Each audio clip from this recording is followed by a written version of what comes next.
Hello again. How is everyone doing this Friday afternoon? Today is day 10 of us reading our story Wonder by R.J Palacio. What a day.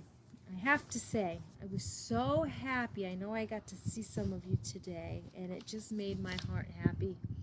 And there aren't words to express how it made me feel. And I know that we may have missed some people, either you weren't home or you didn't know, and that's okay. We posted another video of teachers just saying hello and how much we miss you. Boys and girls, it's a very, very awkward and challenging time that we're in right now, but we will get through it together. But know that I miss you so much, and all of your teachers, everyone in the building. All we do is think about all of you and can't wait to see you again. And Mello, she wants to go run wild. Oh, all right. So another beautiful day. We will pick up where we left off, which is our third part of our story called Jack Will. So we left off with Jack talking about how much he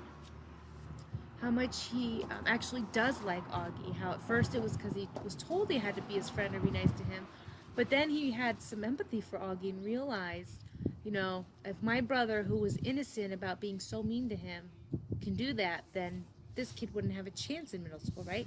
So he chose kind. That's what he did. But along the way of him realizing how fun and how nice Augie was, he made a bad decision. So maybe he'll talk more about his bad decision. Stop crying. You're okay. Ex-friends. Come here, Mama. Bleeding scream. What the heck? Summer Dawson had always been a bit out there. But this was too much. All I did was ask her why August was acting like he was mad at me or something. I figured she would know, and all she said was bleeding scream? I don't know what that means. It's so weird because one day me and August were friends, and then the next day, whoosh, he was hardly talking to me, and I haven't the slightest idea why. When I said hi to him, "Hey August, you mad at me or something?" he shrugged and walked away. So I would take that as a definite yes. And since I know for a fact that I didn't do anything to him to be mad about, I figured Summer could tell me what's up. But all I got was bleeding scream. Yeah, big help. Thanks, Summer. I've got plenty of other friends in school, so if August wants to officially be my ex-friend, then fine, that's okay by me. See if I care. I've started ignoring him like he's ignoring me in school now, and this is actually kind of hard since we sit next to each other in practically every class. Other kids have noticed and have started asking me if me and August have had a fight. Nobody asks August what's going on. Hardly anyone ever talks to him. I mean, the only person he hangs out with other than me is Summer. Sometimes he hangs out with Reed Kingsley a little bit, and the two Maxes got him playing Dungeons and Dragons a couple of times at recess. Charlotte, for all her goody two-shoeing, doesn't even do more than nod hello when she's passing him in the hallway. And don't know if everyone's still playing the plague behind his back, because no one ever really told me about it directly, but my point is that it's not like he has a whole lot of friends he could hang out with instead of me. If he wants to diss me, he's the one who loses, not me. So this is how things are between us. We only talk to each other about school stuff if we absolutely like to. Or have to, excuse me. Like I'll say, "What did Ruben say the homework was?" And he'll answer. Or he'll be like, "Can I use your pencil sharpener?" And I'll get my sharpener out of my pencil case for him. But as soon as the bell rings, we go our separate ways. Why this? Ah! Mello, no! Mello! Ah! Sorry, boys and girls. My doggie was trying to escape the front porch. Hi, say hello. Okay, time to go inside. Always a technical difficulty going on. Oh, and here comes Chica, wanting to know what's up. Come on, Mela, go inside. Go ahead. Oh, she's gonna sit here in my chair. No. Go inside. Inside. Inside. Good girl. Go lay down. I'm so sorry for that distraction. She almost escaped. All right, where was I? Whew, almost had a heart attack.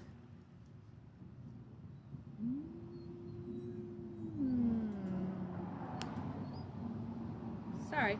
Why this is good is because I get to hang out with a lot more kids now. Before, when I was hanging out with August all the time, kids weren't hanging out with me because they have to hang out. They'd have to hang out with him. Or they would keep things from me, like the whole thing about the plague. I think I was the only one who wasn't in on it, except for Summer and maybe the D&D crowd. And the truth is, though nobody's that obvious about it, nobody wants to hang out with him. Everyone's way too hung up on being in the popular group, and he's just as far from the popular group as you can get. But now I hang out with anyone. But now I can hang out with anyone I want. If I wanted to be in the popular group, I could totally be in the popular group. Why this is bad is because, well, A, I don't actually enjoy hanging out with the popular group that much, and B, I actually liked hanging out with August. So this is kind of messed up, and it's all August's fault. Snow. The first snow of winter hit right before Thanksgiving break. School was closed, so we got an extra day of vacation. I was glad about that because I was so bummed about this whole August thing, and I just wanted some time to chill with him without having to see him every day. Also, waking up to a snow day is just about my favorite thing in the world. I love the feeling when you first open your eyes in the morning and you don't even know why everything seems different than usual. Then it hits you. Everything is quiet. No cars honking, no buses going down the street. Then you run over to the window, and outside everything is covered in white. The streets, the sidewalks, the trees, the cars on your street, your window pane. And when that happens on a school day and you find out school is closed, well, I don't care how old I get, I am always going to think that it's the best feeling in the world. And I'm never going to be one of those grown-ups that uses an umbrella when it's snowing. Ever. Dad's school was closed too, so he took me and Jamie sledding down Skeleton Hill in the park. They say a little kid broke his neck while sledding down the hill a few years ago, but I don't know if that's actually true or just one of those legends. On the way home, I spotted this banged-up wooden sled, kind of propped up against an old Indian rock monument. Dad said to leave it, it was just garbage, but something told me it would make the greatest sled ever. So Dad let me drag it home, and I spent the rest of the day fixing it up. I superglued the broken slats together and wrapped some heavy-duty white duct tape around them for extra strength. Then I spray painted the whole thing with white paint, and I had gotten for the alabaster sphinx I was making for the Egyptian Museum project. When it was all dry, I painted lightning in gold letters on the middle piece of wood, and I made a little lightning bolt symbol above the letters. It looked pretty professional, I have to say. Dad was like, "Wow, Jack, you were right about the sled." The next day, when we went back to Skeleton Hill with lightning, it was the fastest thing I've ever ridden. So much faster than the plastic sleds we'd been using. And because it had gotten warmer outside, the snow had become crunchier and wetter, good packing snow. Me and Jamie took turns on lightning all afternoon. We were in the park until our fingers were froze and our lips had turned a little blue. Dad practically had to drive us home. By the end of the weekend, the snow had started turning gray and yellow, and then a rainstorm turned most of the snow to slush. When we got back to school on Monday, there was no snow left. It was rainy and yucky, and the first day back from vacation, a slushy day. That's how I was feeling inside, too. I nodded, "Hey," to August the first time I saw him. We were in front of the lockers, and he nodded, "Hey," back.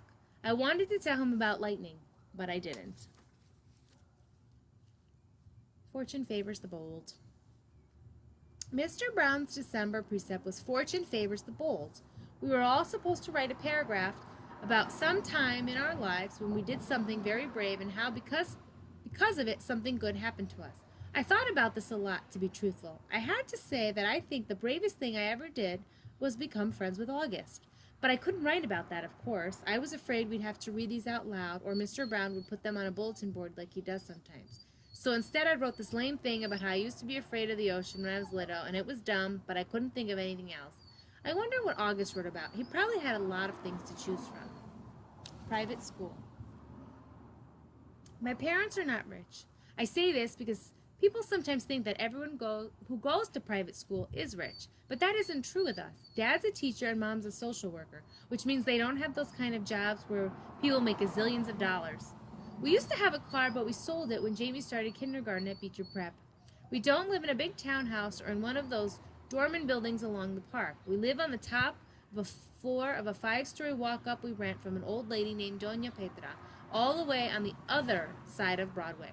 That's code for the section of North River Heights where people don't want to park their cars. Me and Jamie share a room. I overhear my parents talk about things like, can we do without an air conditioner one more year? Or maybe I can work 2 jobs this summer. So today at recess, I was hanging out with Julian and Henry and Miles. Julian, who everyone knows is rich, was like, I hate that I have to go back to Paris this Christmas. It's so boring. Dude, but it's like Paris, I said, like an idiot. Believe me, it's so boring, he said. My grandmother lives in this house in the middle of nowhere. It's like an hour from Paris in this tiny, tiny village. I swear to God, nothing happens there. I mean, it's like, oh, wow, there's another fly on the wall. Look, there's a new dog sleeping on the sidewalk. Yippee. I laughed. Sometimes Julian could be funny. Though, my parents are talking about throwing a big party this year instead of going to Paris. I hope so. What are you doing over break, said Julian. Just hanging out. You're so lucky, he said. I hope it snows again, I answered. I got this new sled that is so amazing. I was about to tell him about lightning, but Miles started talking first. I got a new sled too, he said. My dad got it from Hammaker Schlemmer. It's so state-of-the-art. How could a sled be state-of-the-art, said Julian. It was like $800 or something. Whoa. We should all go sledding and have a race down Skeleton Hill, I said. That hill is so lame, answered Julian. Are you kidding? I said, some kid broke his neck there. That's why it's called Skeleton Hill. Julian narrowed his eyes and looked at me like I was the biggest moron in the world. It's called Skeleton Hill because it was an ancient Indian burial ground. Duh, he said. Anyway, it should be called Garbage Hill now. It's so freaking junky. Last time I was there, it was so gross, like with soda cans and broken bottles and stuff. He shook his head. I left my old sled there, said Miles. It was the crappiest piece of junk. And someone took it, too. Maybe a hobo wanted to go sledding, laughed Julian. Where did you leave it? I said. By this big rock at the bottom of the hill, and I went back the next day, and it was gone. I couldn't believe somebody actually took it. Here's what we can do, said Julian. Next time it snows, my dad could drive us up to the golf course in Westchester that makes Skeleton Hill look like nothing. Hey, Jack, where are you going? I had started to walk away. I've got to go get a book out of my locker. I lied. I just wanted to get away from them fast. I didn't want anyone to know I was the hobo who had taken the sled. In science, I'm not the greatest student in the world. I know some kids actually like school, but I honestly can't say I do. I like some parts of school, like PE and computer class, and lunch and recess, but all in all, I'd be fine without school. I bet you he's not saying that now, boys and girls, because I'm not fine without school. And the thing I hate the most about school is all the homework we get. It's not enough that we have to sit through class after class and try to stay awake while they fill our heads with all the stuff we will probably never need to know, like how to figure out the surface area of a cube, or what's the difference between kinetic and potential energy. I'm like, who cares? I've never, ever heard my parents say the word kinetic in my entire life. I hate science. I hate science the most out of all my classes. We get so much work it's not even funny. And the teacher, Miss Rubin, is so strict about everything. Even the way we write our headings on the top of our papers. I once got 2 points off a homework assignment because I didn't put the date on the top. Crazy stuff. When me and August were still friends, I was doing okay in science because August sat next to me and always let me copy his notes. August has the neatest handwriting of anyone I've ever seen who's a boy. Even his script is neat, up and down perfectly, with really small, round, loopy letters. But now that we're ex-friends, it's bad because I can't ask him to let me copy his notes anymore. So, I was kind of scrambling today, trying to take notes about what Miss Rubin was saying. My handwriting is awful. And when all of a sudden she started to talk about 5th grade science fair project and how we all could choose a science project to work on.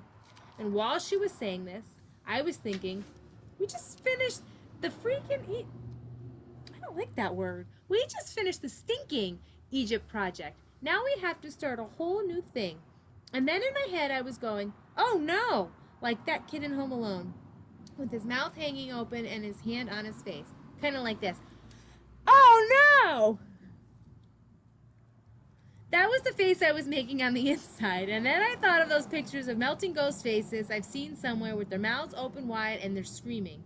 And then all of a sudden this picture flew into my head. this memory, and I knew what summer had meant by bleeding scream. It's so weird how it all just came to me in a flash. Someone in homeroom had dressed up in a bleeding scream costume on Halloween. I remember seeing him a few desks away from me, and then I remember not seeing him again. Oh man, it was August. All of this hit me in science class while the teacher was talking. Oh man, I'd been talking to Julian about August. Oh man, now I understood. I was so mean. And I don't even know why. I'm not even sure what I said, but it was bad.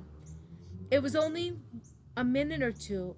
It's just that I knew Julian and everybody thought I was so weird for hanging out with August all the time, and I felt stupid. And I don't know why I said that stuff.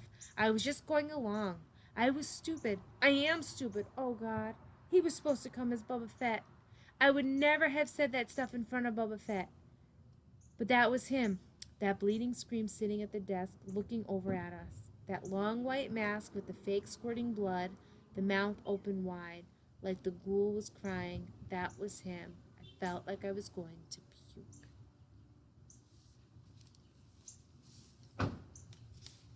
The next part of our story is called Partners. But before I continue, something that I always say, and I tell my family, all the children in my family, my boys, my nieces, my nephews, even students at school.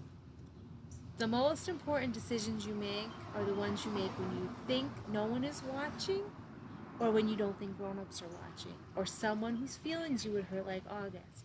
So boys and girls, if you're ever in a situation like Jack Will was, do what you know is right in your heart, not what you think the other people want to hear.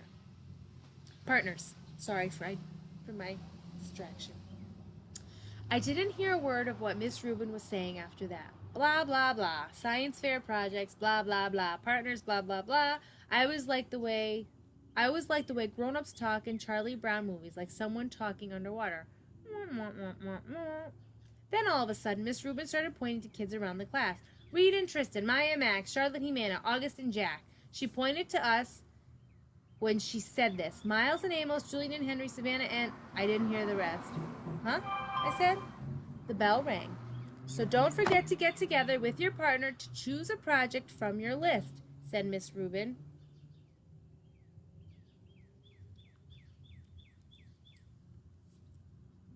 As everyone started taking off, I looked up at August, but he had already put his backpack on and was practically out the door. I must have had a stupid look on my face because Julian came over and said, "Looks like you and your best buds are partners." He was smirking when he said it, and I hated him so much right then. "Hello, Earth to Jack Will," he said when I didn't answer. "Shut up, Julian." I was putting my loose leaf binder away in my backpack and just wanted him away from me. "You must be so bummed you got stuck with him," he said. "You should tell Miss Rubin you want to switch partners. I bet she'd let you." "No, she wouldn't," I said. "Ask her." "No, I don't want to." "Miss Rubin," Julian said, turning around and raising his hand at the same time. Miss Rubin was erasing the chalkboard at the front of the room, and she turned when she heard her name. "No, Julian," I screamed. "What is it, boys?" he said impatiently. "Could we switch partners if we wanted to?" said Julian, looking very innocent. "Me and Jack had this science fair project idea we wanted to work on together." "Well, I guess we could arrange that," she started to say. "No, it's okay, Miss Rubin," I said quickly, heading out the door. "Bye!" Julian ran after me. "Why do you do that?" he said, catching up to me at the stairs. "We could have been partners. You don't have to be friends with that freak if you don't want to be, you know?" And that's when I punched him right in the mouth. Oh boy. Detention. Some things you just can't explain. You don't even try. You don't know where to start. All your sentences would jumble up like a giant knot if you opened your mouth, and words you would use come out wrong. "Jack, this is very, very serious," Mr. Tushman was saying. I was in his office, sitting on a chair across from the desk, and looked at the picture of a pumpkin on the wall behind him. "Kids get expelled for this kind of thing, Jack, and I know you're a good kid. And I don't know what happened, but you have to explain yourself." "This is not like you, Jack," said Mom. She came from work as soon as they called her. I could tell she was going back and forth between being really mad and really surprised. "I thought you and Julian were friends," said Mr. Tushman. "We're not friends," I said. My arms were crossed in front of me. "But to punch someone in the mouth, Jack?" said Mom. raising her voice. I mean, what were you thinking? Looked at Mr. Tushman. Honestly, he's never hit anyone before. He's not like that. Julian's mouth was bleeding. Jack, said Mr. Tushman, you knocked out a tooth. Did you know that? Jack, said Mom, shaking her head. That's what Nurse Molly said. You're missing the point, Mom yelled. Oh, I missed the whole line. It was a baby tooth, I said. Jack, said Mom. That's what Nurse Molly said. And you're missing the point. I just wanted to know why, said Mr. Tushman, raising his shoulders. It'll just make everything worse, I sighed. Just tell me, Jack. I shrugged, but I didn't say anything. I just couldn't. If I told him that Julian had called August a freak, then he'd go talk to Julian about it. Then Julian would tell him how I had badmouthed August too, and everybody would find out about it. Jack, said Mom. I started to cry. I'm sorry. Mr. Tushman raised his eyebrows and nodded, but he didn't say anything. Instead, he kind of blew into his hands like you would when your hands are cold. Jack, I don't really know what to say here. I mean, you punched a kid. We have rules about that kind of thing, you know? Automatic expulsion, and you're not even trying to explain yourself. I was crying a lot by now, and the second Mom put her arms around me, I started to bawl. Let's, said Mr. Tushman, taking his glasses off to clean them. Let's do this, Jack. We're out for winter break, as of next week anyway. How about you stay home for the rest of this week, and then after winter break, you'll come back and everything will be fresh and brand new. Clean slate, so to speak. I'm being suspended? I sniffled. Well, he said, technically yes, but it's only for a couple of days. And I'll tell you what, while you're at home, you take the time to think about what's happened. And if you want to write me a letter explaining what happened and a letter to Julian apologizing, then we won't even put any of this in your permanent record, okay? You go home and talk about it with your mom and dad, and maybe in the morning you'll figure it all out a bit more. That sounds like a good plan, Mr. Tushman, said Mom, nodding. Thank you. Everything is going to be okay, said Mr. Tushman, walking over to the door, which was closed. I know you're a nice kid, Jack, and I know that sometimes even nice kids do dumb things, right? He opened the door. Thank you for being so understanding, said Mom, shaking his hand at the door. No problem. He leaned over and told her something quietly that I couldn't hear. I know, thank you, said Mom, nodding. So, kiddo, he said, putting his hands on my shoulders, think about what you've done, okay? And have a great holiday. Happy Hanukkah, Merry Christmas, Happy Kwanzaa. I wiped my nose with my sleeve and started walking out the door. Say thank you to Mr. Tushman, said Mom, tapping my shoulder. I turned around, but I couldn't look at him. Thank you, Mr. Tushman, I said. Bye, Jack, he answered, and then walked out the door. Season's greetings.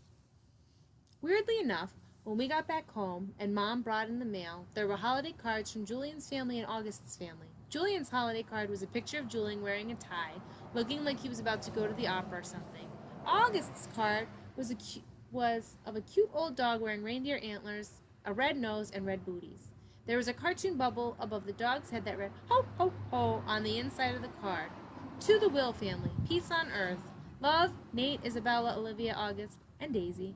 Cute card, huh? I said to Mom, who had hardly said a word to me all the way home. I think she honestly just didn't know what to say. That must be their dog, I said. Do you want to tell me what's going on inside your head, Jack? She answered me seriously. I bet you they put a picture of their dog on the card every year, I said. She took the card from my hands and looked at the picture carefully. Then she raised her eyebrows and her shoulders and gave me back the card. We're very lucky, Jack. There's so much we take for granted. I know, I said. I knew what she was talking about without her having to say it. And I heard that Julian's mom actually photoshopped August's face out of the class picture when she got it. She gave a copy to a couple of the other moms. That's just awful, said Mom. People are just, they're not always so great. I know. Is that why you hit Julian? No. And then I told her why I punched Julian, and I told her that August was my ex-friend now, and I told her about Halloween. Letters, emails, Facebook, texts. December 18th. Dear Mr. Tushman, I am very, very sorry for punching Julian. It was very, very wrong for me to do that. I am writing a letter to him to tell him that too. If it's okay, I would really rather not tell you why I did what I did because it doesn't really make it right anyway. Also, I would rather not make Julian get in trouble for having said something he should not have said. Very sincerely, Jack Will. December 18th. Dear Julian, I am very, very sorry for hitting you. It was wrong of me. I hope you're okay. I hope your grown-up tooth grows in fast. Mine always do. Sincerely, Jack Will. December 26th. Dear Jack, thank you so much for your letter. One thing I've learned after being a middle school director for 20 years, there are almost always more than two sides to every story. Although I don't know the details, I have an inkling about what may have sparked the confrontation with Julian. While nothing justifies striking another student ever, I also know good friends are sometimes worth defending. This has been a tough year for a lot of students, and the first year of middle school usually is. Keep up the good work and keep being the fine boy we all know you are. All the best, Lawrence Tishman, Middle School Director. To L.T. Tishman from John Will at Phillips Academy EDU and Amanda Will. So this is an email to Mr. Tishman from someone named Melissa Albans, and Jack Will's parents are on it. So if you know anything about an email, it's one person sending it to three people.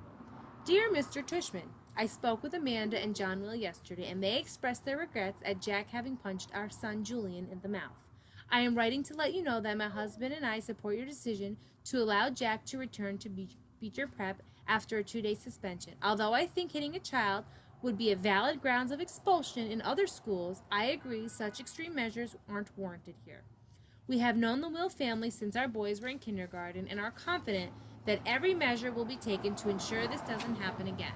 To that end, I wonder if Jack's unexpectedly violent behavior might have been a result of too much pressure being placed on his young shoulders.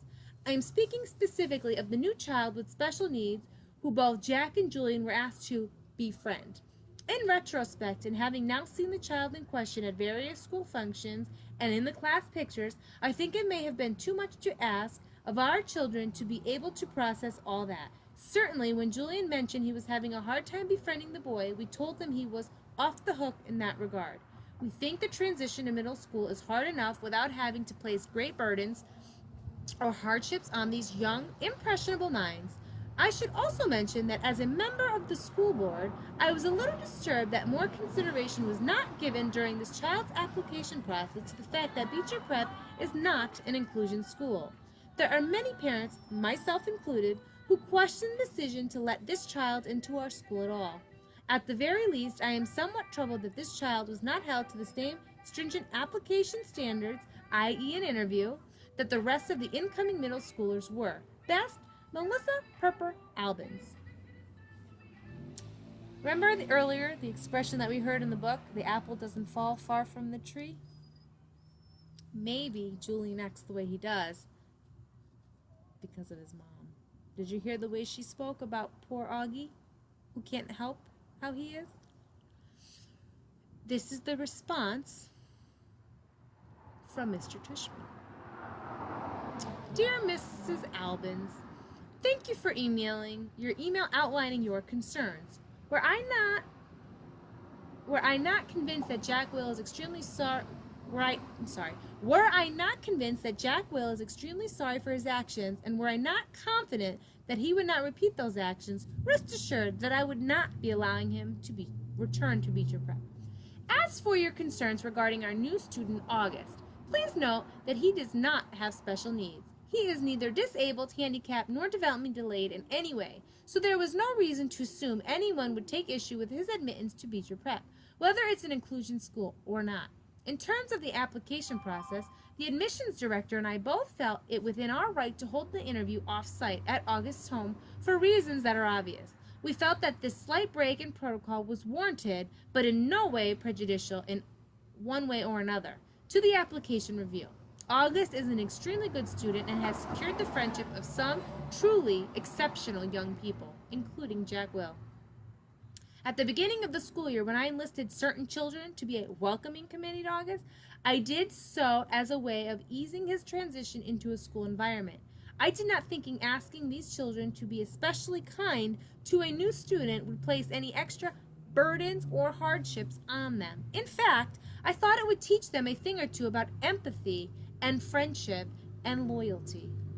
As it turns out, Jack Will didn't need to learn any of these virtues. He already had them in abundance. Thank you again for being in touch. Sincerely, Lawrence Tushman. The next email is to Julian's mom from Mr. and Mrs. Will, Jack Will's parents. Hi, Melissa. Thank you for being so understanding about this incident with Jack. He is, as you know, extremely sorry for his actions. I hope you do accept our offer to pay Julian's dental bills. We are very touched by your concern regarding Jack's friendship with August. Please know we have asked Jack if he felt any undue pressure about any of this, and the answer was a resolute no. He enjoys August's company and feels like he has made a good friend. Hope you have a happy new year, John and Amanda Will. Hi, August. Jack Lope Will wants to be friends with you on Facebook. Augie is on Facebook and received a friend request from Jack Will.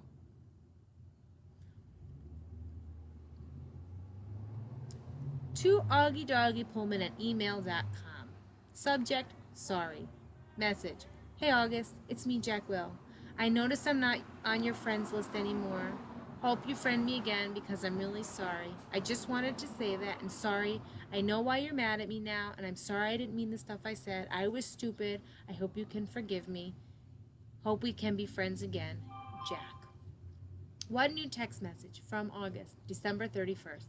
Got your message. You know why I'm mad at you? Did Summer tell you? Response from Jack. She told me Bleeding Scream is a hit, but didn't get it at first, and then I remembered seeing Bleeding Scream in homeroom on Halloween and didn't know it was you. Thought you were coming as Bubba Fett. Augie responds, I changed my mind at the last minute, and did you really punch Julian? Yeah, I punched him, knocked out a tooth in the back. A baby tooth. Why'd you punch him? I don't know. Liar. I bet he said something about me, right? Jack Will's response was, he's a jerk. But I was a jerk too. Really, really, really sorry for what I said, dude. Okay, can we be friends again? August said, okay. Jack Will, awesome. August said, but tell me the truth, okay? Would you really want to hurt yourself if you were me? No, I swear on my life, but dude, I would want to if I was Julian. LOL. Yeah. Dude, we're friends again. And that is where I'm going to end for today. I will pick up on Monday. I will be on again Monday morning for morning announcements. Then I will be again on later in the day to continue reading our story. We have a whole another week plus off of school, so I will continue going. But I miss all of you. I hope you all have a happy and safe weekend. Adios.